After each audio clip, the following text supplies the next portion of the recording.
In 1954, Sam Phillips, the legendary producer and owner of Sun Studios, recorded Elvis Presley doing a rendition of Arthur Crudup's 1949 song, That's All Right. Arthur Crudup was a Delta blues singer from Mississippi. His composition and recording of That's All Right is an up-tempo, toe-tapping song that has a solid blues foundation.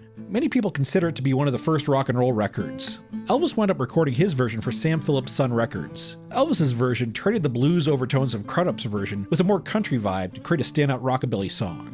Phillips was then able to get an interview on WHBQ radio with DJ Dewey Phillips, where he would play his record and interview him. Now at the time, the schools of Memphis were segregated. There were black schools and white schools. During his interview with Elvis, Dewey subtly asked him where he went to high school. The 19-year-old Elvis responded with Humes High School. This was Dewey's way of letting the audience know that Elvis was white. With Elvis's skyrocketing career came dark allegations of racism.